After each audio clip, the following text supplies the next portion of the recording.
Ozarks Wake Up Weather, sponsored by Command Family Medicine and Taylor Grubaugh Chevrolet. Here's your host, meteorologist Abby Dyer.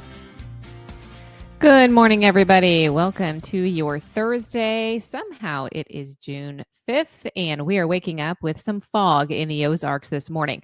Numbers this morning are starting off in the mid 60s, so it's comfortable, and I think we'll have a warmer day today across the region, with my high temperature forecast expected to make it close to 80s. Here's the look at the good news. There is some dry time in the forecast today. We're going to see that through the daylight hours, but this morning, starting off with low visibility, that's the big headline for you early on for the morning drive. Look for visibilities to be reduced less than a half mile. Remember, low beams in the fog and just take it slow, especially if you're in a location that was kind of waterlogged yesterday. Well, that moisture at the surface leading to the low visibility early this morning. I expect that we'll hold on to that fog through about mid-morning, and then we'll start to see the dry sky win out. The real focus of heavy rain today, it's going to be well back to our southwest and portions of southern Kansas, and much of Oklahoma is expecting the strong to severe storms today.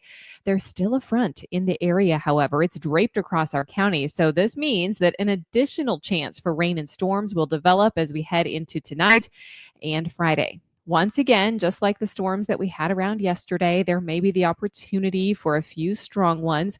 I think the biggest concern here would be for just too much water with some of this additional rain that's going to be in the forecast. So flooding, definitely a concern as we head into this evening and overnight tonight.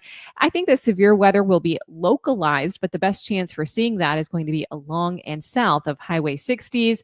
From about 6 p.m. tonight, lasting through the overnight hours.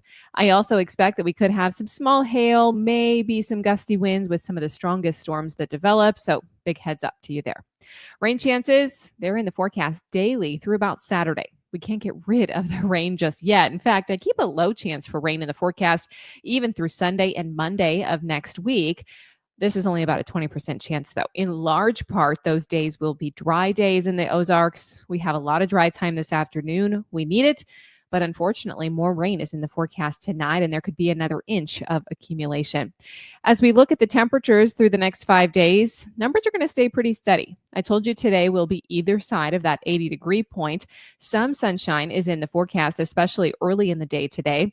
We also will see conditions that are probably going to stay in the upper 70s, low 80s on Friday, with additional rain chances in the forecast.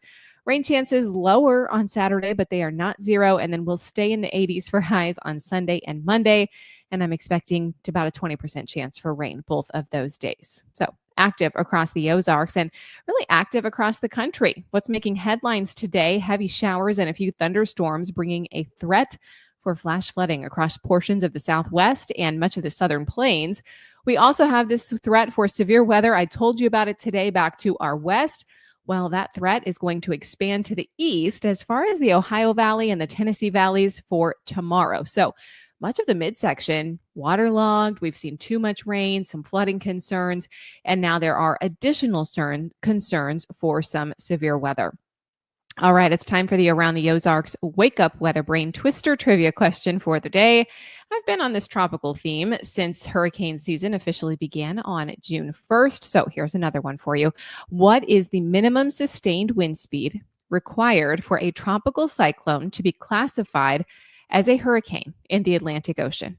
And the options that I gave you were A, 54 miles per hour, B, 74 miles per hour, C, 94 miles per hour, or D, 114 miles per hour.